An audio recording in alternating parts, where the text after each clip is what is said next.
Sa panahon natin mga kaibigan ay hindi po lingid na napakarami na po ang lumitaw na mangangaral, gumagamit po ng salita ng Diyos at hindi na natin alam kung ano po ang totoo. Minsan nalilito na po ang taong bayan. Naging isa pa yan sa dahilan kung bakit nadidismaya na po ang mga tao upang umanib sa sekta, mga kapatid, o magtiwala sa Diyos dahil sa mga mangangaral, dahil marami pong gumagamit ng Biblia sa hindi tamang paraan. Pero ang tanong po na gusto ko pong pakinggan natin sa video ng ating kapatid na Eli, paano po nating gamitin ang Biblia sa matuwid na paraan? Ituturo ba ito ng Biblia kung paano natin unawain, paano natin gamitin sa matuwid na paraan? Pakinggan natin ang video ng ating kapatid na Eli sa sagot niya doon sa nagtanong. Ito po mga kapatid. Nasa sulat po ba, Brother Eli, ang tamang paraan ng pagtuturo ng Biblia po? Ayun lamang po. O nasusulat yon sa ikalawang Timoteo 2:15, kapatid na Lowell. Pagsikapan mong humarap na subok sa Diyos, manggagawang walang anumang ikahihiya na gumagamit na matuwid ng salita ng katotohanan. Ayon, ang paraan ng pagtuturo ng Biblia, yung gagamit ka ng matuwid na salita ng katotohanan. Yung paggamit mo ng salita, dapat matuwid. Paano yun? Basahin natin sa Ecclesiastes sa 12:10. Humanap ang mangangaral ng mga nakalulugod na salita at ng nasusulat na matuwid na mga salita ng katotohanan. Ayon, ang gagawin ng mangangaral, hahanapin niya sa Biblia yung mga nasusulat na matuwid na salita ng katotohanan. Ganun ang matuwid na pagtuturo. Hahanapin mo yung matuwid na ng mga salita ng Diyos, yun ang ituturo mo sa tao. Gumagamit na matuwid ng salita ng katotohanan. Bakit kailangan sa paggamit ay matuwid? Sa unang Timoteo 1:8, ang sabi ganito, Datapwat nalalaman natin na ang kautusan ay mabuti kung ginagamit ng tao sa matuwid. Ayon, ang paggamit ng kautusan, dapat ginagamit mo sa matuwid. Merong mga tao hindi matuwid gumamit ng kautusan Unang-una, ang dahilan ito, sa Roma 2:20. Tagasaway sa mga di nakaaalam, guro ng mga bata, na sa kautusan ay mayroon kang anyo ng pagkakilala at ng katotohanan. Ikaw nga na nagtuturo sa iba, hindi mo tinuturuan ang iyong sarili. Ikaw na nangangaral sa tao na huwag magnanakaw ay nagnanakaw ka. Yun, kayo ang paggamit ng kautusan kaya nagiging matuwid.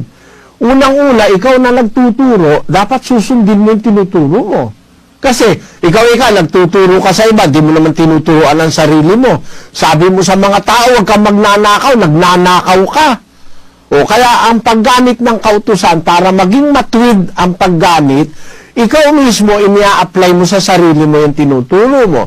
Tapos, pag nagtuturo ka, para maging matuwid ang pagtuturo mo, basahin natin ang 1:9 ng Tito. Na nananangan sa tapat na salita na ayon sa turo upang umaral ng magaling na aral at papaniwalain ang nagsisisalangsang. Nanangan ka dun sa tapat na salita, yung salita ng Diyos, dun ka mananangan ang always focus at ang basis ng pagtuturo mo, laging galing sa Biblia. So hindi ka magtuturo ng purgatorio, hindi ka magtuturo ng limbo, hindi ka magtuturo ng rosaryo. Bakit? Labag sa Biblia yun Dapat nananangan ka, yung sabihin ng hahawa ka, nangangapit ka, dun sa tapat na salita. Alam mo yung tapat na salita? Yung salita ng Diyos. Yung tapat na salita ayon sa turo para makaaral ng magaling na aral. So, ang magaling na aral, ang magaling na paraan ng pangangaral, yung tao hihikayatin mo, hindi sa daldal mo. Dapat mananangan ka doon sa tapat na salitang nasa turo. Babasahin mo sa Biblia. Kaya ngayon ang ginagawa ko kapatid, kahit magalit kayo lahat sa akin.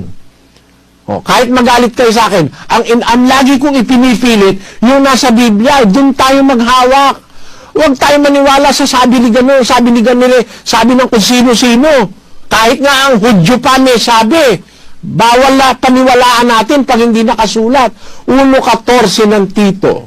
Na huwag mga kinig sa mga katha ng mga Hudyo at sa mga utos ng mga tao na nangagsisisinsay sa katotohanan. Matuwid na paraan ng pangangaral. Pag nangangaral ka, huwag makikinig sa katha-katha. Kahit Hudyo pa nga ang may katha. Kahit galing pa sa Israel. Kaya nung makausap ko yung mga sabi, sila raw Hudyo. Biro mo, sila raw Hudyo kung ano pinagsasasabi. Sabi nga ng Biblia, huwag makinig sa katha ng mga Hudyo, kahit Hudyo pa. Kasi ang kanilang kapital, si Kristo ka-Hudyo Oo, tama. Pero si Kristo, hindi Hudyo na kagaya ng Hudyo ngayon. Hindi naman pinangahawakan ni Kristo yung pagka-Hudyo niya. Hindi naman yun ang pinanghawakan ni Kristo. Ang pinanghawakan ni Kristo, siya ay sinugo ng Diyos. At alam ni Kristo, kahit hindi Hudyo, pwedeng maging dapat sa Diyos. Kaya nga pati yung babaeng Samaritana, hindi Hudyo yun. Pati yung mga hintil na nakasalubong niya sa daan, hindi Hudyo yun. Pinangaralan niya Kaya hindi dapat paniwalaan na kung Hudyo, tama na. Kaya sabi sa Biblia, huwag kang makikinig sa katha ng mga Hudyo, sa mga utos ng mga tao na nagsisisinsay sa katotohanan. Kaya, sa pagtuturo ng aral, paano ba yung matuwid na pagtuturo? Mananangan ka dun sa nakasulat. Pagka meron ka nasa lubong ng mga katha-katha, kagaya ng yung misa, wala sa Biblia yun Huwag ka magtuturo ng wala sa Biblia. Ang matuwid na pagtuturo, kapatid, mananangan ka dun sa tapat na salita ng Diyos na ayon sa turo. Yun ay ituturo mo. Paano ba mananangan dun? Sa 4:6 ng unang Korinto. Ang mga bagay ngang ito, mga kapatid, ay inianyo ko sa halimbawa sa aking sarili at kay Apolos dahil sa inyo, upang sa amin ay mga tuto kayo na huwag magsihigit sa mga bagay na nangasusulat. Kailangan magtuturo ka, huwag hihigit sa nakasulat. Pag hindi nakasulat, huwag mo ituturo. Kaya hindi kami naniniwala sa misa, sa Trinidad, wala kasi sa Biblia yun Trinity, wala yun Purgatorio, yung limbo, wala sa Biblia yan. Kasi kaya nga tayo nagba-Bible exposition. Para maliwanagan ng mga tao, alisan natin yung masasamang turo. Gaya ng tanong nitong kapatid, paano ba yung matuwid na pagtuturo ng salita ng Diyos? Kung talaga nagtuturo ka ng matuwid, hindi ka magtuturo, nadadagdagan mo yung nakasulat. Sabi ni Pablo, mag-aral kayo sa amin, huwag hihigit sa nabagay na nasusulat. 4:6 ng unang Korinto. Kaya, hindi ka dapat maniwala sa purgatorio dahil hindi nakasulat yung purgatorio. Hindi ka dapat maniwala sa limbo dahil hindi nakasulat yung limbo. Yung rosaryo, wala sa Biblia yun. Invento ng Katoliko yan Yun ang sinasabi ko. Ang matuwid na pagtuturo, kapatid, ituturo mo lahat yung nasa Biblia. Kaya masaktan ng tao, kaya matuwa siya, kaya magalit siya, kaya siya'y masaya. Ituturo mo lahat. Huwag kang babawas, huwag mo rin dadagdagan. 26:2 ng Jeremias. Ganito ang sabi ng Panginoon, tumayo ka sa looban ng bahay ng Panginoon at salitain mo sa lahat ng bayan ng Huda na nagsisiparoon upang magsisamba sa bahay ng Panginoon ang lahat na salita na iniutos ko sa iyo upang salitain sa kanila. Huwag kang magbawas ng kahit isang salita. Tamo, pagka ituturo mo yung aral ng Diyos, dapat walang bawas kahit isang salita. Diminish not a word. Kahit isang salita lang, hindi dapat bawasan. Yun ang sabi sa Biblia. Pwede ba rin naman dagdagan? Kagaya ng purgatorio, pwede ba yun? Basa. 36 ng Kawikaan. Huwag kang magdagdag sa kanyang mga salita. Baka kanyang sawayin ka at masunduan kang sinungaling. Bawal dagdagan yung salita ng Diyos ang mga Katoliko, dinagdagan ng purgatorio, ng limbo, dinagdagan ng ng Trinidad, Trinity, dinagdagan ng sakramento, kung ano pinagdadagdag ng Katoliko, wala sa Biblia, kapatid. Ang sagot ko sa tanong mo, paano ba yung tamang pagtuturo ng salita ng Diyos? Dapat magturo ka eksakto. Kung ano yung nakasulat, yun ang babasahin mo. Apokalipsis 1:3. Mapalad ang bumabasa at ang nangakikinig ng mga salita ng hula at tumutupad ng mga bagay na nangasusulat doon sapagkat ang panahoy malapit na. Kaya nga may kasulatan eh. Yun ang dapat masunod, yung kasulatan. Yan ang legal document from God. Yan ang dapat na ituro, no more, no less, walang dagdag, walang labis, walang kulang, walang banto. Yan ang aking sagot sa tanong mo, kapatid. Sana po naunawaan mo. Maraming salamat po, Brother Eli. Salamat po. Sana, kapatid, makinig ka nung indoctrination session. Andiyan kayo sa isang bansa na hindi natin sinilangan. Sana magdili-dili tayo. Huwag kayong magagalit pagka sinasabi ko yung mga kamalian ng mga relihiyon kasi ang layon ko lang naman, mag-isip kayo. Kahit na ba ako'y sumpain pa ninyo. Isinasabuhay, no, mga kaibigan. Yan po ang isa sa nakakalungkot. At ginagamit sa hindi matuwid na paggamit ang salita ng Diyos. Gaya halimbawa yung ginagamit nila para lang magkapera. Ginagamit nila yung pangalan ng Diyos para lang magmukhang makadiyos at makalikom ng pera.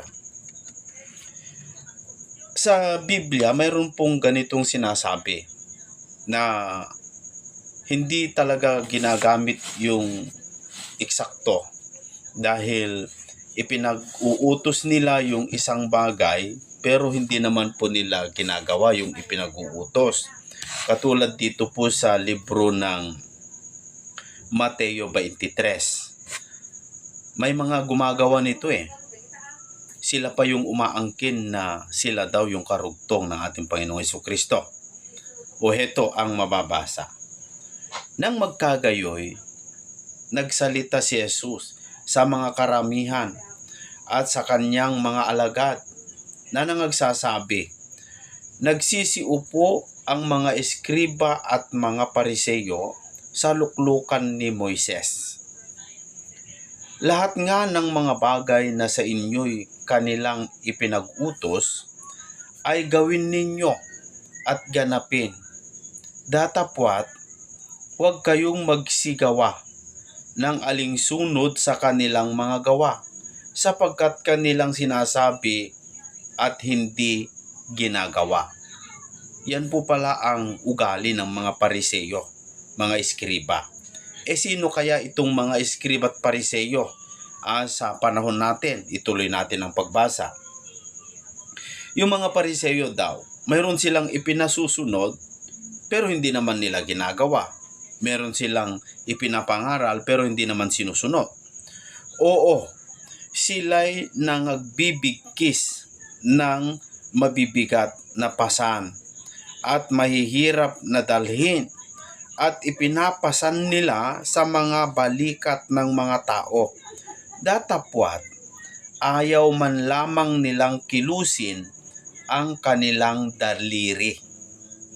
Datapwat, ginagawa nila ang lahat ng kanilang mga gawa upang mangakita ng mga tao sapagkat nagpapalapad sila ng kanilang mga pilakterya at nangagpapalapad ng mga laylayan ng kanilang mga damit. Kung magsuot ang mga ito, mga kaibigan, ay napakabanal.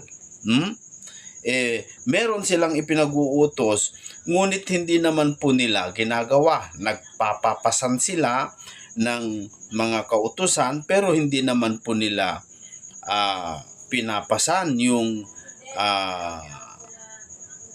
ipinag-uutos nila. Katulad po dito sa Kolosas, isang aral po ito ng isang relihiyon na nag-aangkin na sila daw ay karugtong ng ating Panginoong Jesucristo. Dito sa Kolosas 2, 23, ganito po ang ating mababasa. Ang mga bagay na iyay katotohanang mayroong anyo ng karunungan sa pagsambang kusa at sa pagpapakababa at sa pagpapakahirap sa katawan, ngunit walang anumang kabuluhan laban sa ikalalayaw ng laman. May ginagawa po nilang mga tradisyon na magbuhat sila ng krus, magpapapako po sila, sinasaktan nila yung kanilang mga sarili, pinapahirapan, nagpapasan sila ng mga pasanin na krus. Pero alam nyo mga kaibigan at mga kapatid, kung yun po ay makapagpapatawad sa kasalanan, bakit sa mga pari hindi nila ginagawa yon? Mga kaibigan, napakarami po tayong napanood sa nakaraan na tinatawag nilang Semana Santa, na kung saan maraming nagpapapako. Aral po yan ng Iglesia Katolika. Pero bakit yung mga pari, kung yan ay nakakapagpatawad ng kasalanan, bakit yung mga pari hindi nila ginagawa na magpasan ng krus at magpapako din? At bakit yung mga gumagawa mga kaibigan ay pagkatapos na nilang magawa yon, balik na ulit sa dati? May mga nagsasabi pa nga ay binayaran daw para lang may pakita. Ano man ang katotohanan sa likod ng mga nagaganap mga kaibigan, lahat ng yan ay pagpapaimbabaw. Ginagamit ang salita ng Diyos sa hindi wastong paggamit. Ito po yung sinasabi po sa ating napanood na huwag mong gamitin yung salita ng Diyos sa hindi wastong paggamit, dahil magkakasala ka lang sa Panginoon. Dapat gamitin natin ang salita ng Diyos sa wastong paggamit, sa paraan ng dapat na paggamit.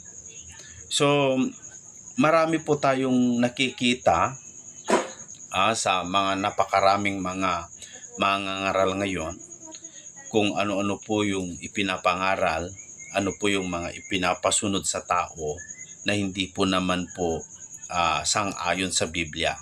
Dapat ang mga tao na gusto talagang sumunod sa Panginoon ay suriin po natin.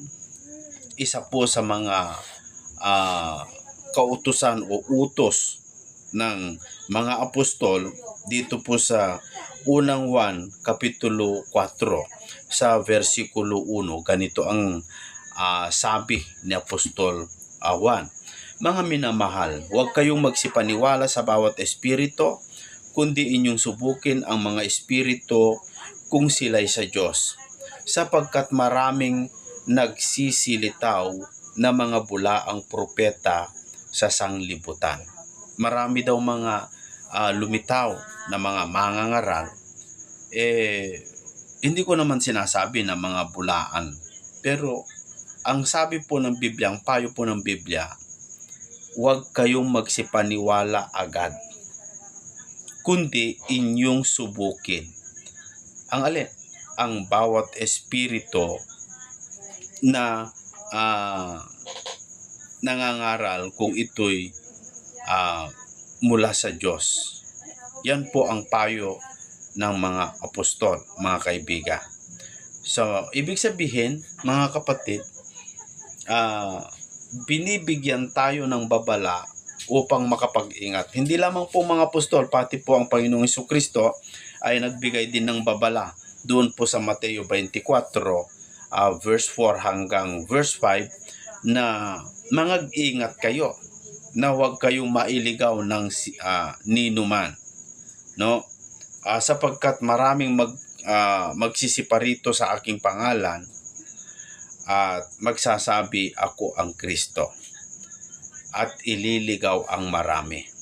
Dahil dumami na po ang mga mangangaral, nalilito na po ang tao, ang pag-ibig ng marami ay lalamig. mawawalan po sila ng pag-asa, mawawalan na po sila ng tiwala sa mga relihiyon dahil po sa kagagawan din ng mga mangangaral. Kaya mag-ingat po tayo mga kaibigan, no? Sa panahon natin, ito na po yung panahon na mapanganib na sinabi po ni Apostol Pablo. Maraming salamat po sa inyong lahat. Hanggang sa susunod po muli.